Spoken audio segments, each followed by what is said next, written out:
Muy buenos días, amigas y amigos oyentes de Colectivo Burbuja. Os doy la bienvenida a un nuevo programa de Economía Directa. Hoy tenemos con nosotros a Carlos Muñiz. Buenos días, Carlos.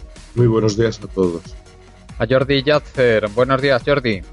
Buenos días. Y a Josean Paunero. Buenos días, Josean. Hola, buenos días a todos.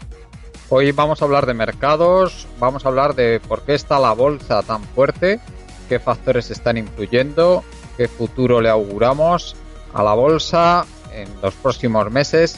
Vamos a hablar también de los factores económicos que hay detrás del ascenso de la extrema derecha, también otro tipo de factores, y cuáles son las propuestas de la extrema derecha en los diferentes países, qué similitudes tienen y también por qué tiene tanto atractivo para estratos tan grandes de la población. Empezamos con el tema de los mercados. José, me gustaría que nos comentaras a qué crees que se debe el que las bolsas estén tan fuertes, a pesar de que casi todos los analistas coinciden en que están sobrevaloradas. Sí, bueno, yo creo que hay que diferenciar diferentes bolsas porque el momentum de cada una de ellas es diferente. No se puede comparar la bolsa española con la bolsa norteamericana, por ejemplo, no ni a niveles de PER ni a niveles de ciclo de la economía, ¿no? Entonces, en primer lugar, desde el punto de vista de la bolsa norteamericana, lo que se está esperando de manera muy clara es que las promesas que hizo el señor Trump pues acaben viendo, ¿no? Y hay que pensar que para las bolsas sobre todo les influía y que iba a haber una bajada muy fuerte de impuestos y una bajada del impuesto de sociedades de las empresas. Entonces, todo eso tenía dos efectos claros en las bolsas. Por un lado, empujaba que la gente tendría más renta para poder gastar, y hay que pensar que en Estados Unidos hay una propensión al consumo altísima y eso influiría en que iban a vender más todas estas empresas. Y luego, por el otro lado, que esa bajada de impuestos que se iba a producir y también que se podría, digamos, repatriar impuestos de fuera de Estados Unidos a un tipo bastante asequible, iba a influir en que estas empresas pues iban a ganar más. Al final, lo que el inversor se fija es el beneficio limpio, digamos, que puedes obtener de esa empresa, y ese beneficio limpio influye en los impuestos de sociedades que vayan a pagar. Entonces, a igualdad de condiciones, si te bajan el impuesto de sociedades un 10%, pues puede influir en que vayas a conseguir una subida de beneficios mayor, ¿no? Eso es lo que se está esperando y eso es las subidas que están produciendo en Estados Unidos, y a la espera a ver si realmente Trump hace lo que él ha dicho o realmente no dice nada. Entonces, dependiendo de eso, pues podemos encontrarnos con que las bolsas pues continúen con esa pequeña subida o de repente haya una bajada pues bastante pronunciada en las bolsas norteamericanas, que es lo que muchos analistas están más o menos preveyendo. Es diferentes estudios y diferentes cosas que han salido.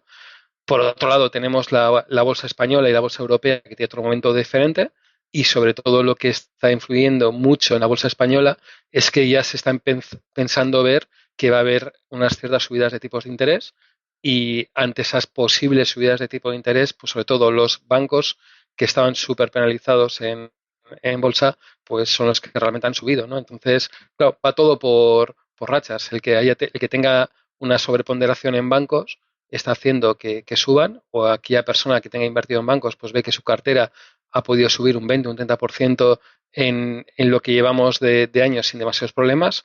En cambio, aquella persona que tenga más utilities, más eléctricas, pues ve que la rentabilidad que ha sacado pues es relativamente escasa, por no decir en algunos casos negativa, ¿no? Y eso es lo que más o menos se está produciendo, ¿no? Ese cambio cíclico de valores de utilities a bancos por esa subida de tipos, y hay que esperar pues algo parecido, a ver si esas subidas de tipos se producen con lo que parece que está llevando a la inflación, o realmente se van a postergar porque puede haber algún problema en política europea que haga que los tipos se anclen al 0%, y eso pues vuelva a generar problemas para los bancos. Bueno, y recordemos que el comportamiento de la bolsa española en los últimos meses ha sido de los peores del mundo, que haciendo una comparativa solo de las grandes bolsas del mundo, bueno, si podemos considerar grande la de Madrid, que es mucho decir, ¿no? Pero bueno, por lo menos bolsas de un nivel un poco importante de capitalización. la que peor comportamiento del mundo ha tenido ha sido la de Milán y luego la de Madrid.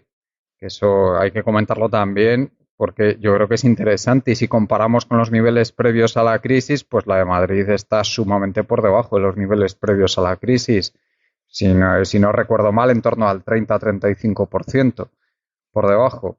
Carlos, coméntanos, ya sé que tú eres de los que comparte esa opinión de que los mercados están muy sobrevalorados. Adelante. A ver, el mes de febrero de 2004, el IBEX estaba en los 10.400 puntos, ¿sí? El mes antes de los atentados de los trenes y de las elecciones generales. Ahora el IBEX está a 10.300. Pero mirado con toda la inflación, la situación es incluso peor. O sea, España no está bien, perdonen ustedes, pero España está bien. En el caso de Italia es un poco normal porque los bancos italianos tienen que ser recapitalizados como sea, porque están hechos sencillamente, el número de non-performing loans es sencillamente abrumador. Entonces Italia está jorobada. Entonces, bueno, en el caso de Italia es lógica. En el caso de España, además, esto tampoco concuerda con el mantra oficial de que ya hemos salido de la crisis y que estamos como antes de la crisis. No, todo esto lo desmiente. En Estados Unidos, el Robert Shiller, que tiene, bueno, además de ser premio Nobel y de tener un libro magnífico que se llama Irrational Exuberance, sobre la burbuja de Internet, estaba como bastante aterrorizado porque él tiene un indicador propietario que es el Case-Shiller, que es el índice de renovar todos los activos de una empresa a los precios actuales, que está en el 30% ya, ¿no? O sea, unos PER verdaderamente exagerados. Esto solo ha pasado en 2 veces. Pasó en 1929 y acto seguido la bolsa estalló y pasó también en 1997. No estalló, siguió subiendo 2 años más, pero luego finalmente estalló con la crisis de las .com. Bueno, vamos a ver porque la semana pasada Estados Unidos ha llegado al techo presupuestario, que es el límite donde entra en acción automáticamente todo el bloqueo presupuestario y no hay modo de, o sea, pero no es solo que tienen 20 trillones de deuda directa, es que además con las leyes y las políticas que tienen 10 trillones más comprometidos para los próximos 10 años, ¿no? Sin embargo, a diferencia de 2011, en que la bolsa literalmente entró en pánico, esta vez no ha pasado nada. Veremos qué está ocurriendo, porque a mi juicio no son situaciones normales. Yo creo que las bolsas están muy sobrevaloradas, la bolsa española también, obviamente, y más considerando que va a empezar un ciclo de subidas de tipos en todo el mundo. China los va a subir, Australia va a subir tipos también. Pero de eso, Juan Carlos, tú como coautor del informe sobre la situación, las verdaderas cuentas de España, quizá nos podrías ilustrar un poquito más. Sería interesante. ¿Te refieres a ver por qué pero en relación a qué exactamente, Carlos? La deuda española del Estado, la verdadera, y una hipotética subida de ciclos. Es una De subida de tipos, ¿no? Bueno, el problema que tendría el Estado, evidentemente, es que le subirían muchísimo, ¿no? Los tipos de interés en relación a su capacidad recaudatoria, que yo creo que es lo interesante, porque ahora mismo el Estado, la deuda que tiene, si tiene que pagar un 2 y pico de por ciento de interés, pues es una cosa asumible, pero si le subiera, por ejemplo, a un 4, pues sería ya una losa bastante difícil de soportar, puesto que supondría un aumento del déficit ya de 2 puntos aproximadamente. Pero bueno, el tema, desde luego, volvemos a decir que dentro de lo que es el corsé del euro, el problema básicamente viene por ahí, ¿eh? Que es que el Estado pues depende de unas políticas determinadas y entonces se ve constreñido pues a ese problema tan grande de las limitaciones de financiación y eso que nos están dando unas facilidades tremendas dentro del programa de expansión cuantitativa. En fin, Jordi, ¿tú cómo ves el tema de los mercados? Bueno, yo creo que hay dos factores que son fundamentales. El primero es el futuro del euro. Es decir, hay ciertos países, especialmente España e Italia, que es lógico. La bolsa, por ejemplo, griega está completamente destruida, entonces está por incluso de la ecuación. Eh, hay ciertos países, especialmente en la periferia, en los que se estima, en mi opinión, que el riesgo de una posible ruptura del euro determina que las bolsas suban menos de lo que deberían. Yo creo que es cierto que, desde un punto de vista, podría pensarse que está sobrevalorado, pero claro, hay que comparar, hay que calcular cuál es el coste de oportunidad. Es decir, está sobrevalorada la bolsa, pero respecto a qué opción de inversión, excepto a una cuenta bancaria en un banco, respecto a comprar una vivienda, respecto a qué. Pues claro, ese es el problema, es que si estamos en una inflación de prácticamente el 3% hoy en día, vas al banco, cualquier ciudadano puede ir al banco y preguntar qué le ofrecen, qué tipo de interés le van a ofrecer. Ni siquiera le van a ofrecer probablemente una cuenta corriente a día de hoy. No le van a ofrecer un depósito a plazo. Le van a ofrecer que invierta en un bono. Bono o probablemente un producto estructurado, en el que le van a decir que van a invertir sus ahorros en un 90% de deuda del Estado y un 10%, 20% en diferentes acciones. Eso es lo que le van a ofrecer. Eso es lo que le van a ofrecer. Y le van a dar una rentabilidad del 0,4, 0,5 y luego algo más dependiendo de cómo evolucione la parte variable de su inversión. Ese es el producto. Entonces, claro, en esas circunstancias, ¿y qué va a invertir? ¿Va a invertir en un apartamento? ¿Qué opciones le dejan a alguien que no es un inversor internacional, que no es alguien que está manejando millones de euros? Alguien que, por ejemplo, tiene 55 años, ha ahorrado 200.000 euros, ¿qué hace? ¿Dónde mete esos 200.000 euros? Pues es una opción. Probablemente para él invertir 150.000 en algo que estime relativamente seguro, como un producto o deuda del Estado, o tenerlo en cuenta corriente que lo ofrezca prácticamente cero, y 40 o 50.000 en bolsa. Eso es algo que probablemente está pasando a muchísima gente. Y luego hay otro factor, y es que en Estados Unidos la mayoría de los análisis han valorado que las políticas de Trump y el miedo al desastre en Europa, que podría ocurrir o no, pero que es un riesgo, lo que va a hacer es impulsar la economía americana porque va a ir mucha inversión. Es decir, es algo relacionado con las profecías autocumplidas, ¿no? Yo voy a hacer grandes inversiones, como voy a hacer grandes inversiones en infraestructura, pues la gente va a pensar que la economía va a crecer y entonces va a invertir, etcétera, ¿no? Mi opinión es que, como no hay alternativas, es difícil calcular lo que es sobrevalorado o no. Yo creo que hay mucha gente que está invirtiendo en bolsa porque quiere los rendimientos de los dividendos.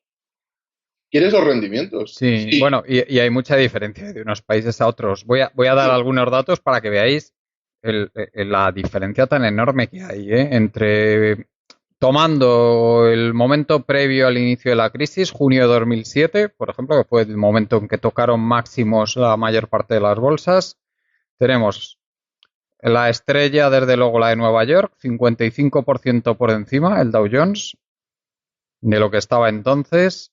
La de Frankfurt también va como una moto, 48% por encima.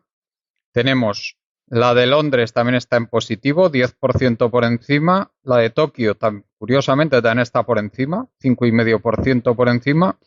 Y luego, por debajo está la de París, lo cual dice mucho de cómo está Francia, 20% por debajo. Y los dos farolillos rojos, la de Madrid, que está un 21% un 41% por debajo, y sobre todo la de Milán, que está un 55% por debajo, o sea, menos de la mitad, y la de Madrid poco más de la mitad de lo que estaba en aquellos momentos. Había dicho yo 30-35% hace un rato, pues no, mirando los datos es un 41% lo que está por debajo, o sea que mucho ojo qué diferentemente han evolucionado los países desde la crisis y yo creo que esto también es muy significativo, ¿eh?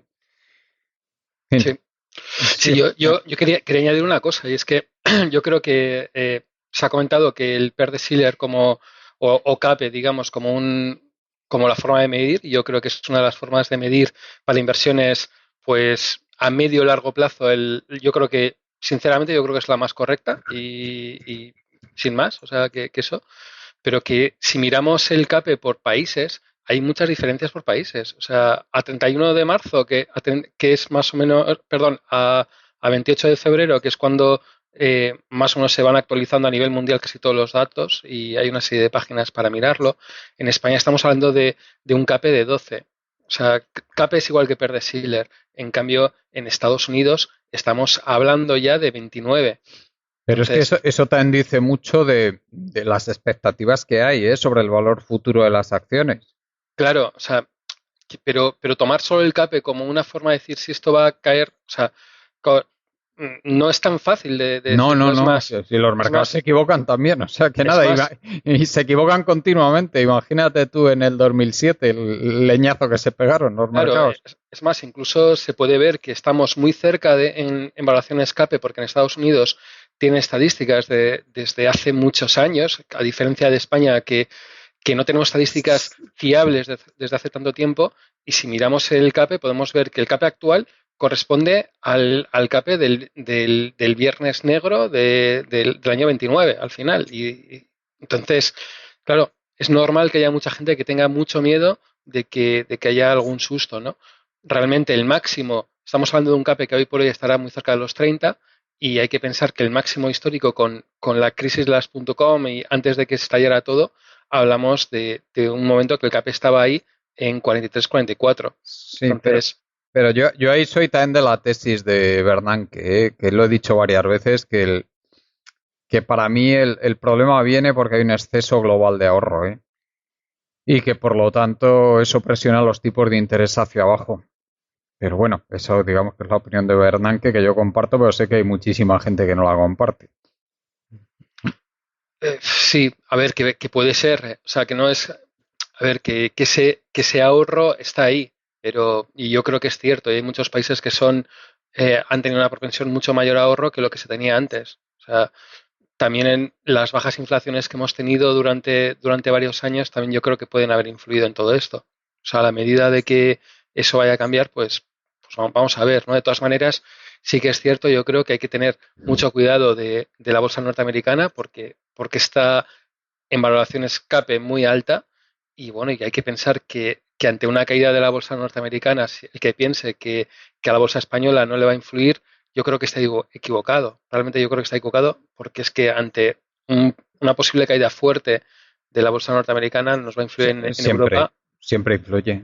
y que bueno, y que luego después de ahí, pues que haya un momento de parón en la bolsa norteamericana, de una cierta estabilidad, de que la bolsa ni fu ni fa americana y que poco a poco vaya influyendo sobre la bolsa española para que vuelva a tener un CAPE pues muy cerca a su histórico, pues también, ¿eh? O sea, el mediano del CAPE español ha sido alrededor de 15 veces. Entonces, estamos hoy por hoy ese 11, 12 más o menos, o sea que si tenemos un batacazo en Estados Unidos, nos influirá en nuestra bolsa y yo creo que ahí puede ser una oportunidad España, creo, desde el punto de vista bursátil, ¿eh? No otras cosas.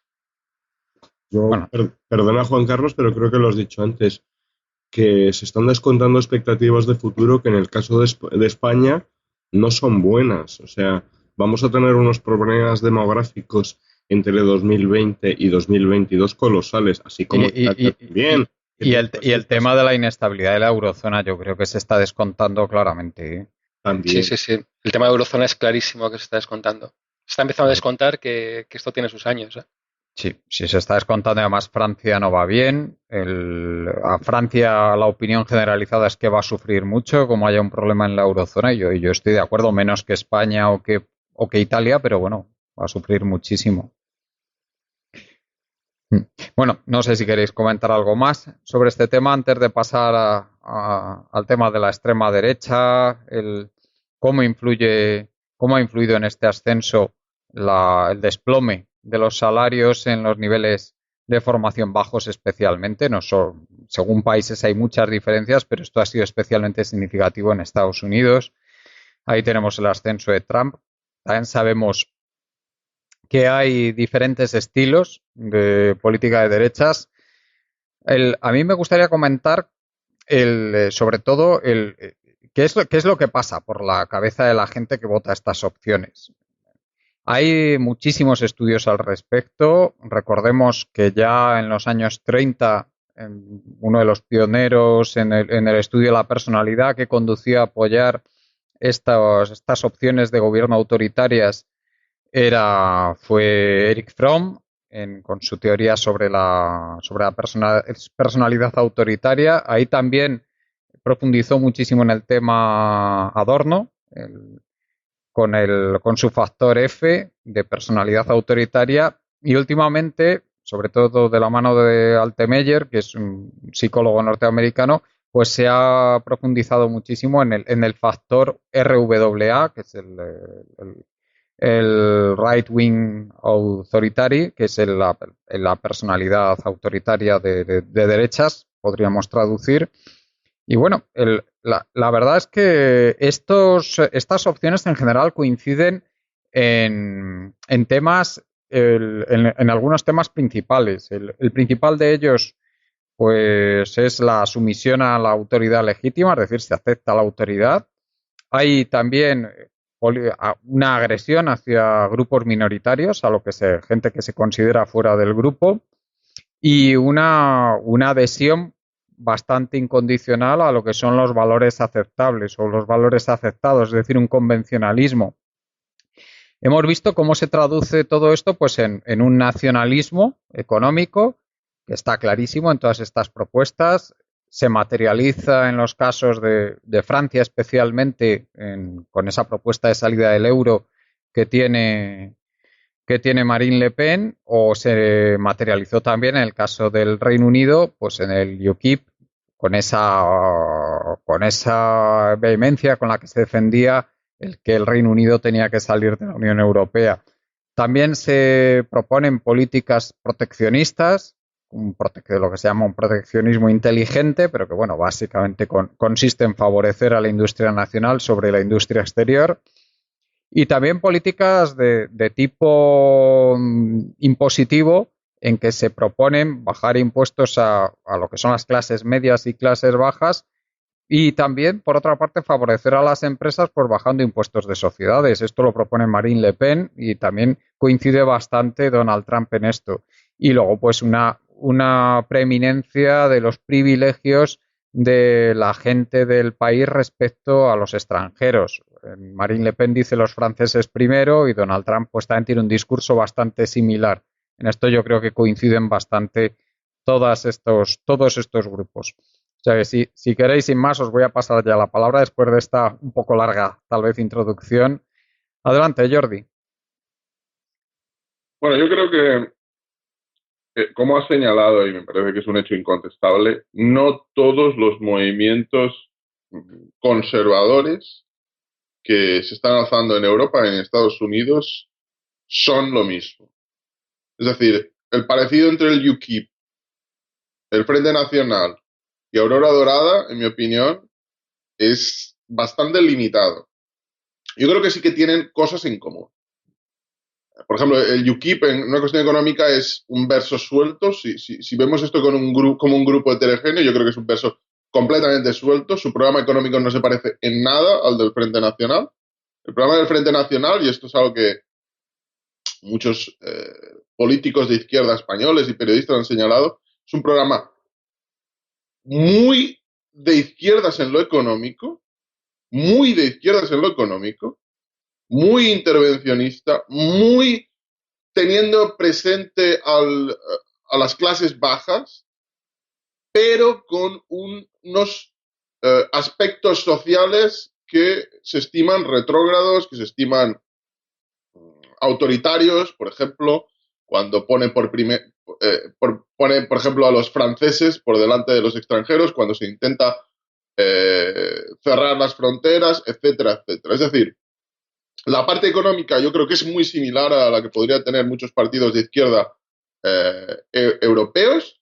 Yo creo que incluso, y eso es lo que lo hace bastante atractivo a estos partidos, especialmente al Frente Nacional, y es que han ganado el discurso antiglobalizador a la izquierda. Es decir, la izquierda se ha quedado en un lugar que no representa la alternativa para el votante al que no le gusta lo que hay. Es decir, el Frente Nacional es abiertamente anti-euro, el Frente Nacional es abiertamente anti-globalización y el Frente Nacional es abiertamente anti-Unión Europea, o al menos anti la Unión Europea de estos momentos. Si me permites, Jordi, yo destacaría un dato y es que el Marine Le Pen elimina completamente la posible agresión a grandes corporaciones que sí que pueden tener las políticas de izquierdas. Eso no se ve en el programa de Marine Le Pen por ningún lado. Entonces, en ese sentido, yo no diría que es un programa claramente de izquierda, sino más bien un programa de tipo populista.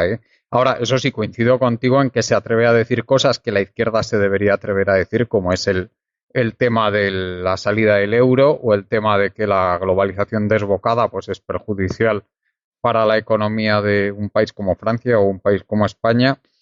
Y sin embargo la izquierda no se atreve y ahí le ha ganado la partida. Coincido contigo. Perdona que te haya interrumpido. Continúa. Yo no estoy seguro. Es decir, sí que coincido en que no hay una agresión contra las grandes empresas o no hay un ataque contra las grandes empresas, pero es que tampoco lo hay en Podemos. Yo no veo en el discurso de Podemos ninguna ataque a las grandes empresas. Es más, hay un discurso claramente pro inversión y por facilitar la inversión, ¿no? Con el mismo rollo de que todo se va a solventar con I+D. Es el mismo rollo. Yo es que no veo ningún partido que en ese sentido sea rompedor. Si esté de acuerdo o no. Eso ya es otro debate. Pero un partido abiertamente rompedor, quizá algunos sectores dentro de Izquierda Unida, pero tampoco se ve nada alarmantemente, nada que esté, por ejemplo, en los niveles que podría estar un partido de izquierdas de los años 50 o 60, y mucho menos. Oye, y a Marine Le Pen no le ha valido de nada, porque la banca, sabéis que se ha negado a financiarle en bloque toda la banca francesa la campaña. Hombre, claro, no le han dado un céntimo. Claro, no, la cuestión es que a mí me parece un programa bastante de izquierdas, teniendo en cuenta el contexto actual. Es cierto que no va contra las grandes empresas, pero es que no hay ningún partido socialdemócrata, ni incluso partidos más allá del espectro socialdemócrata, situados más a la izquierda, que vayan contra esas empresas. Con lo cual... Tienes razón. Ha desaparecido eso del discurso, sí. Claro, entonces, si alguien en estos momentos, si un trabajador se encuentra descontento con lo que hay, ¿a quién va a votar? ¿Al Partido Socialdemócrata, que es más de lo que hay, más lo mismo? ¿Hollande otra vez? ¿Al sucesor de Hollande otra vez? ¿Para hacer qué discurso? ¿Un discurso antibélico? Si es que tampoco es antibélico. Si es que lo más curioso es que la posición de Marine Le Pen, por ejemplo, en el conflicto sirio, es no intervencionista.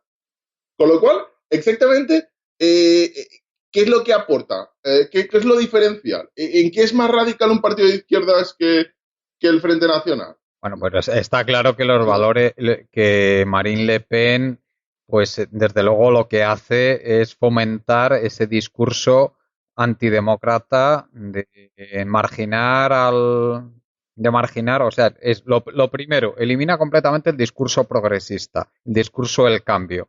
Es un discurso, pues el discurso del cambio me refiero del cambio en cuanto a valores. O sea, porque puede fomentar la salida del euro o el decir damos marcha atrás en la globalización, pero desde luego en lo social es totalmente conservador.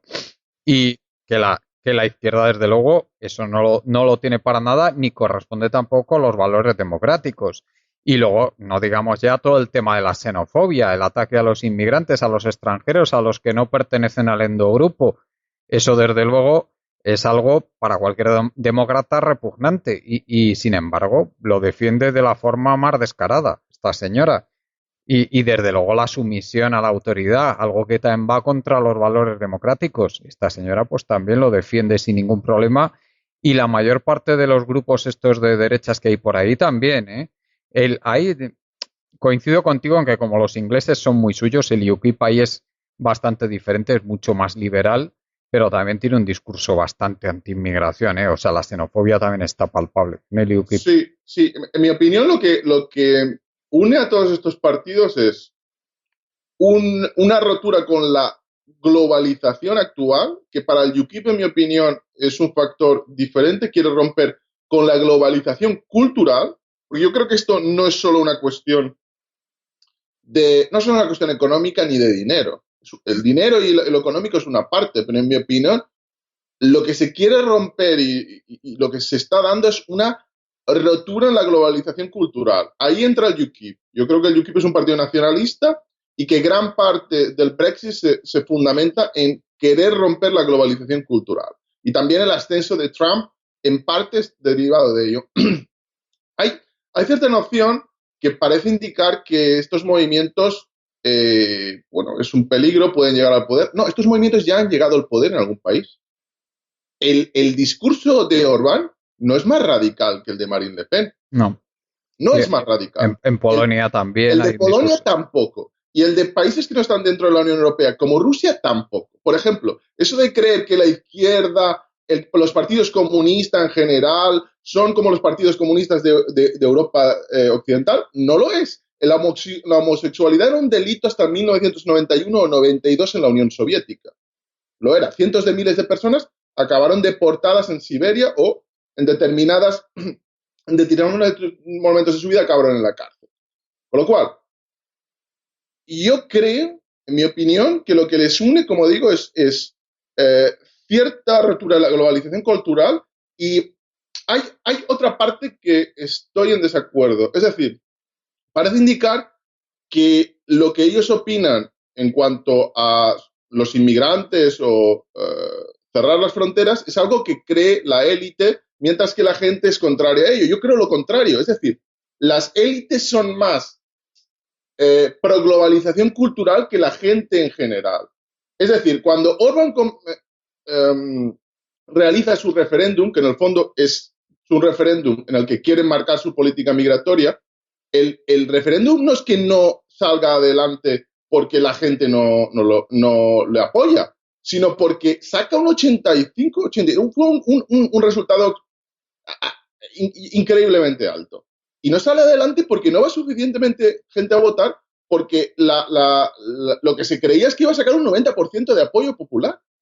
Entonces, hay sectores generales de la población que no apoyan el discurso de cierta izquierda europea, porque hay un problema, y es que ¿cuál es el límite? Y esto es muy, muy difícil de establecer. ¿Cuál es el límite entre defender tu cultura y defender los derechos de tus ciudadanos versus a respetar los derechos de los extranjeros, inmigrantes, etcétera? Es decir, ¿se podría permitir la entrada a un país en el que ya hubiera alcanzado los inmigrantes un 40% de la población?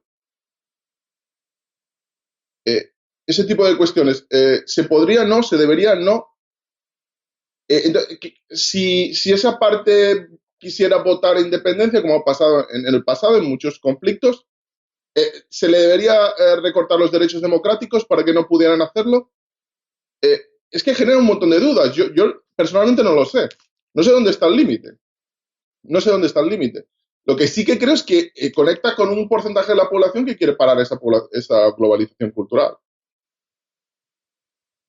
Yo creo, Jordi, que evidentemente esto está en ascenso toda esa cantidad de gente que quiere, que apoya este tipo de políticas, este tipo de forma de ver las cosas, y también yo creo que esto tiene unas causas claras de tipo social, de tipo económico, y ahora hablaremos de ello también, en que entra cómo esas expectativas de amplias capas de la población se han hundido de unas décadas a esta parte y especialmente a partir de la crisis económica de 2007-2008.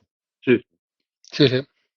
Una de las cosas que yo creo que es importante y es ver todo este tipo, luego se ve en cada una de las personas en concreto. Es decir, que tú cuando a una persona le preguntas si se consigue de izquierdas o se consigue de derechas, te dirá una cosa o te dirá otra, pero cuando eso le afecta a su bolsillo, le afecta a sus políticas, pues la forma de de encarar las situaciones cambia, ¿no? Y os voy a poner dos ejemplos, ¿no?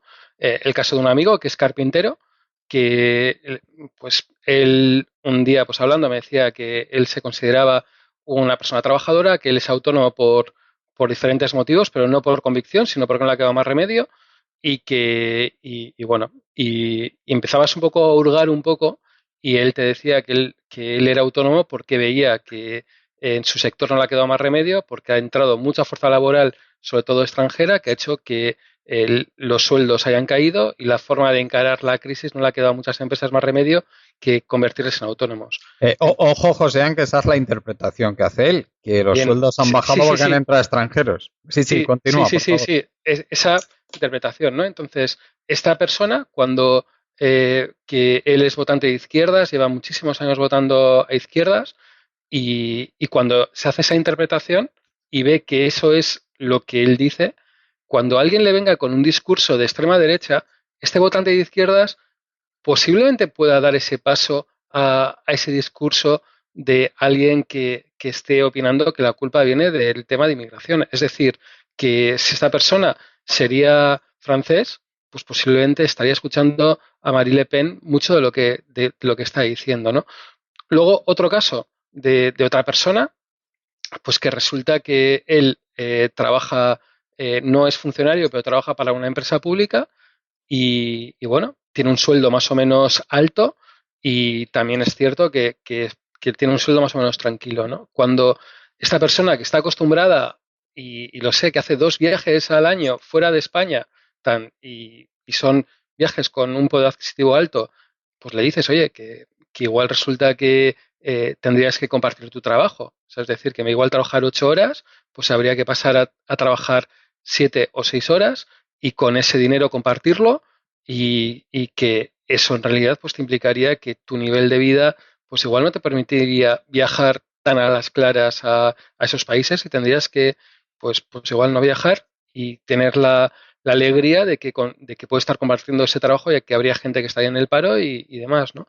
Y esa persona pues cuando le afecta a su bolsillo pues te dice bien a las claras que ni de palo, que no, que tiene que haber otras soluciones y que esas soluciones no pueden afectar a que se baje, que para eso hay que pelear por las 35 horas y por supuesto que esas 35 horas tiene que implicar que su sueldo se mantenga o incluso, digamos, aumente, ¿no? Entonces, el problema que es que muchas veces nos encontramos que en los grandes partidos también, hoy por hoy, quienes están dirigiendo los partidos, en realidad son muchas veces esa clase que está trabajando en las universidades, que está trabajando en empresas públicas, etcétera, y yo creo que solo hay que ver un Congreso de los Diputados qué porcentaje procede de haber sido empleado público y es mayoría aplastante respecto a la representación que tendrían y eso hace que ese discurso incluso de los partidos de izquierdas pues esté lejos,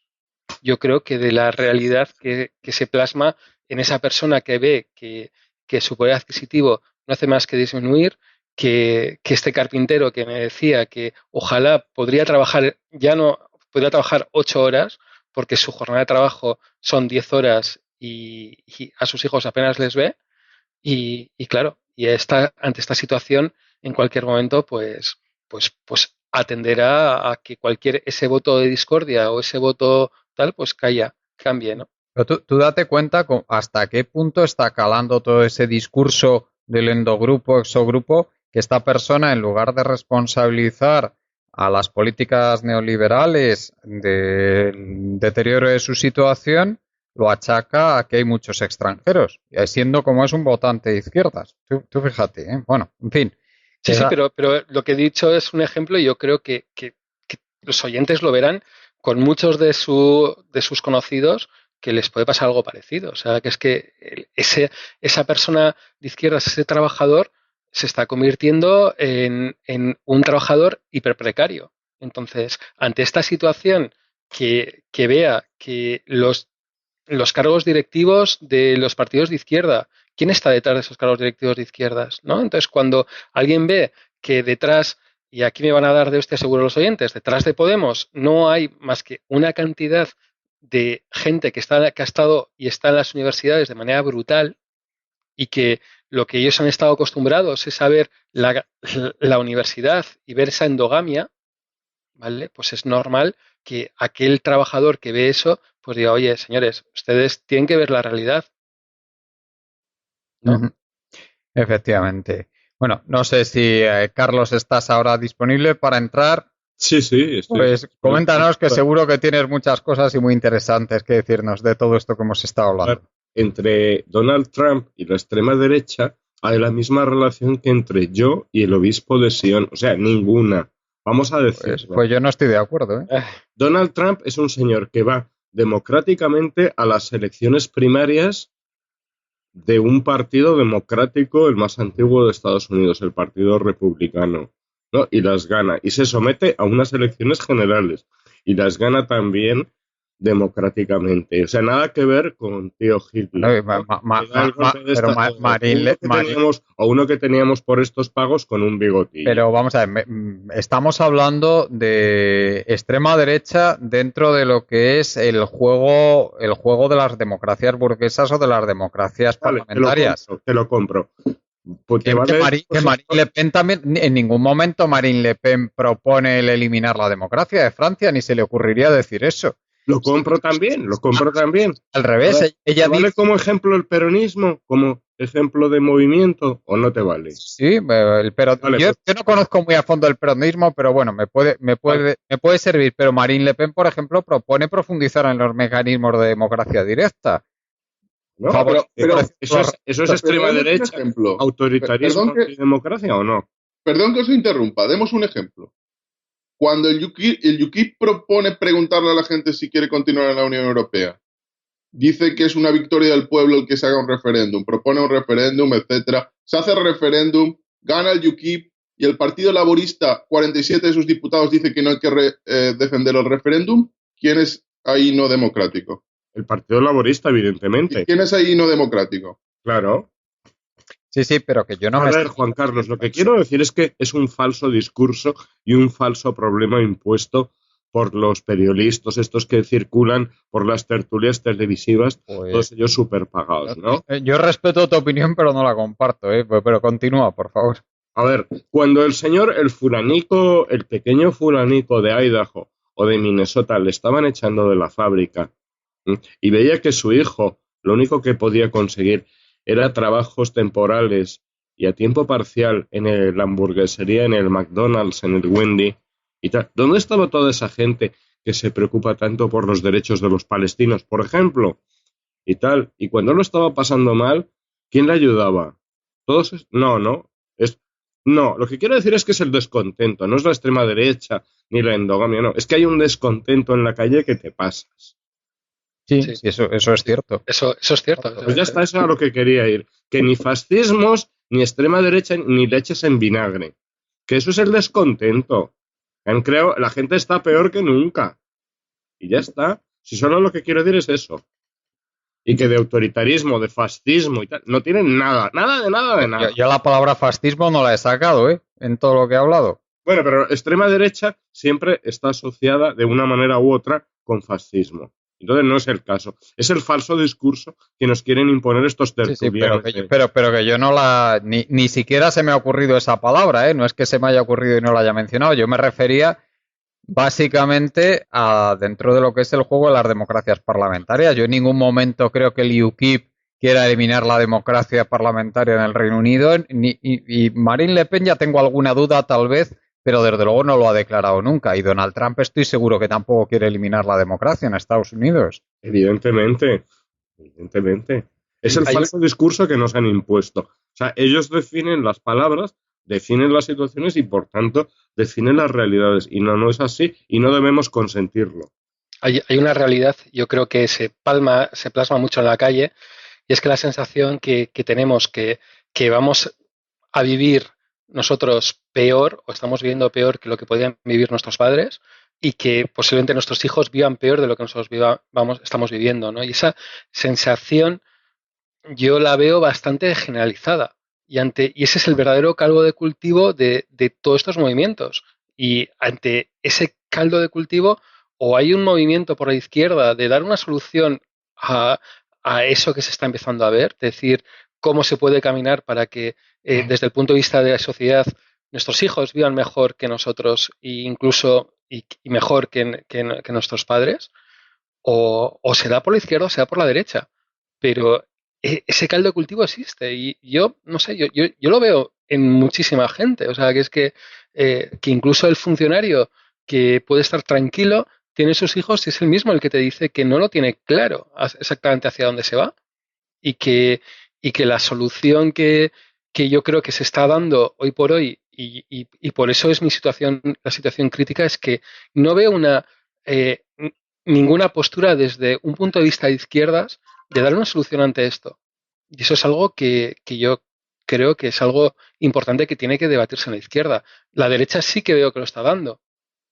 Y lo está dando de manera, está diciendo una serie de discursos que yo tengo mis grandes dudas de que luego cuando lleguen al poder si esos discursos se van a mantener. Y yo creo que lo veremos con Trump. O sea, porque creo que estará ahí. Pero bueno, lo iremos viendo. Pero desde el punto de vista de la izquierda no hay ni un discurso ante problemas como puede ser la globalización, como puede ser esa pérdida de derechos, de la creación de dos tipos de sociedades en las que el componente público vive mucho mejor que el componente en la economía privada, como hay problemas a la hora de generar un empleo público o repartir el empleo. O sea, y eso yo creo que eso se está plasmando y se va a plasmar en la sociedad y es a izquierda o derecha. Sí, yo estoy de acuerdo contigo en que la izquierda, desde luego, no ha ofrecido respuestas a la gente o respuestas por lo menos que sean creíbles. Y de ahí viene buena parte del problema de que toda esta gente pues esté ahora tendiendo a votar pues a estas opciones. Jordi. Incluso en los sindicatos se ve parecido, cómo van perdiendo poder de una manera clarísima. Jordi. Yo estoy un poco en desacuerdo con Carlos. Yo creo que sí que son movimientos que en general representan una opción autoritaria. Entendiendo como autoritario que quieren reforzar la autoridad. Quieren reforzar el poder en muchos de estos partidos, el poder del Estado. Conservadores también, sí. En ese sentido. Sí, lo que he comentado antes, que defienden los valores, o sea, la adhesión a los valores tradicionales o los valores aceptados, la sumisión a la autoridad. Bueno, perdona. Sí, sí, y me parecen también, en general, movimientos conservadores, pero dentro de la idiosincrasia de cada país. Es decir, por ejemplo, el UKIP tiene un conservadurismo dentro del liberalismo, porque es la tradición desde hace siglos de su país, del Reino Unido, y lo que parece, lo que deja entrever el discurso del UKIP es volver a una Inglaterra, a un Reino Unido pre-Segunda Guerra Mundial, con todo lo bueno o malo que pudiera tener para ese país, pero quiere volver a ese tipo de cuestiones. Por eso es un partido que es abiertamente ante la Unión Europea y es uno de los mayores factores que ha conseguido, yo creo que condicionar toda la política del Partido Conservador y condicionar el que el Reino Unido acabara saliendo de la Unión Europea. La salida de la Unión Europea,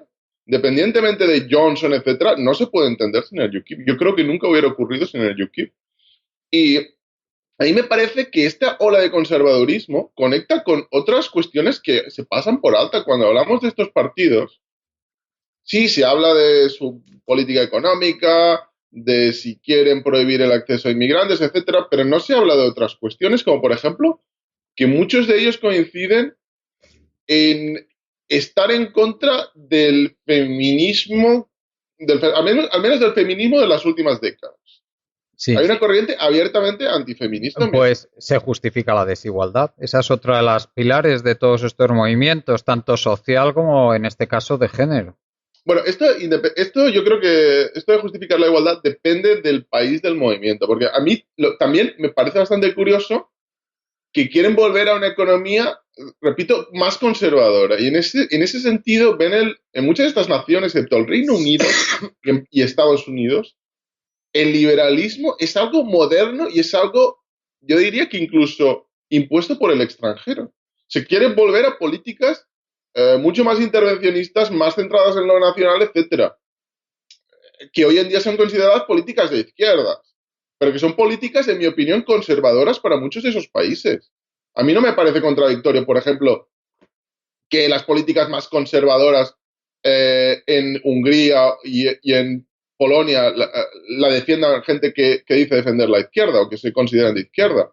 Yo creo que quieren volver a un pasado que en esas naciones representa algo diferente al liberalismo. El liberalismo no es una corriente que nace por igual en todo el mundo, ni mucho menos. Nace en unos determinados lugares y a partir de ahí se extiende. Por eso, para UKIP volver a los conservadores, volver a cierto tipo de liberalismo, y para Polonia o para Hungría o para Francia es algo diferente volver a lo conservador y volver a algo mucho más centrado en el intervencionismo. Yo creo que, por tanto, y para resumir, creo que hay una política más autoritaria, más conservadora. En muchas naciones, en la mayoría de ellas, representa una rotura con el liberalismo y con la globalización. De todo tipo, no solo económica. Y de ahí viene también la hostilidad tan grande que hay en los más media frente a muchos de estos movimientos, ¿eh? Porque los más media, pues, en general son muy favorables al proceso globalizador y tal y como se están llevando las cosas, consenso de Washington, etcétera. Joséan, querías... Sí, o Carlos, no sé si quieres intervenir tú. Sí, no, es que saca un punto buenísimo, Joséan, que vamos a vivir peor que nuestros padres. Bueno, la semana pasada dieron una entrevista con Joaquín Estefanía, que fue el factotum del País y luego de Ediciones Prisa, que ha sacado un libro de Abuelo, ¿cómo habéis permitido esto? Entonces, bueno, porque él tiene hijos y por lo visto también tiene nietos. Es que se pregunta un hipotético diálogo de que los hijos están mal, pero los nietos van a estar que ni se sabe, ¿no? Porque, según él, no se pueden ir a la universidad, no hay apenas trabajos, las opciones, una vez acabadas los hipotéticos estudios, son muy limitadas. Entonces, bueno, ahora ya la Universidad Española empieza a equipararse a las extranjeras y empieza a costar más dinero.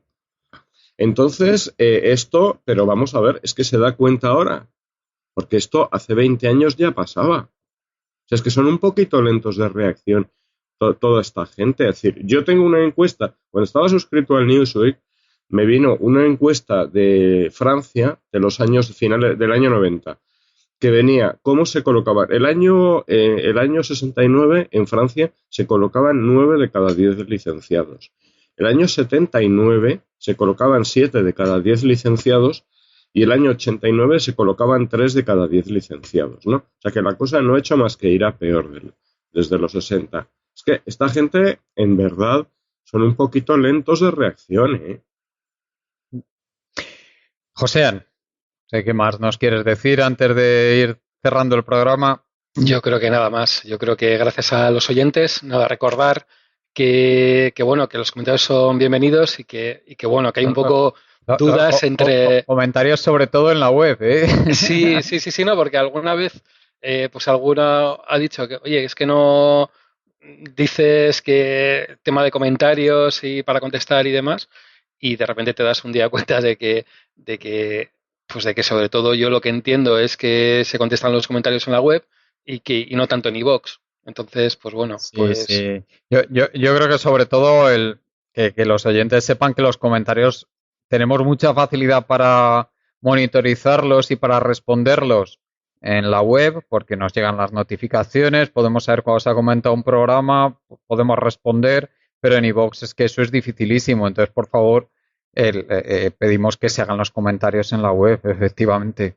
Sí, porque si no, para nosotros no podemos seguir. Igual sí que sigues algo un poquito, pero yo creo que además hay cosas interesantes, hay debates interesantes y que yo creo pues que al final vamos a intentar unificar las cosas en la web porque al final hay comentarios en iVoox, hay comentarios en la web y al final yo creo que es algo súper interesante para poder debatir entre los oyentes y todos. Pues gracias, Joséan, y si nos puedes decir dónde te pueden seguir a ti, los oyentes. Sí, tengo mi blog, que lo tengo bastante desactualizado y bueno, sobre todo en redes sociales y bueno, ahí es fácil, o sea, encontrarme. Gracias, Joséan. Jordi, si quieres comentar algo más antes de acabar. Sí, me gustaría comentar algo, y es que todos estos movimientos que se están alzando en Europa, independientemente de que lleguen a al poder en algunos países o no, van a tener que enfrentarse a los ciudadanos si cruzan ciertas líneas. Es decir, el que alcance el poder no representa una carta blanca para hacer lo que quiera. Entonces, todos los ciudadanos tenemos el poder. Si esos gobiernos cruzan ciertas líneas que consideramos que no pueden bajo ningún concepto cruzarse, porque hay cosas que entran dentro de lo que es el juego político y otras que son derechos básicos de los ciudadanos. Y yo creo que cuando se cruzan ciertas líneas, como hemos visto en el tema del espionaje, están los ciudadanos para enfrentarse a sus gobiernos. Pues gracias, Jordi. Carlos, ¿querías comentar algo más? Muchas gracias por invitarme. Pues muchas gracias a ti, Carlos, por venir. Gracias a toda la gente que nos escucháis. Gracias también a los compañeros José Manuel Corrales, Juan Martínez, Ramón Ferrer y Pablo Domínguez. Y sin más, nos despedimos por hoy, recordándoos nuestra página web colectivoburbuja.org. Hasta el próximo día.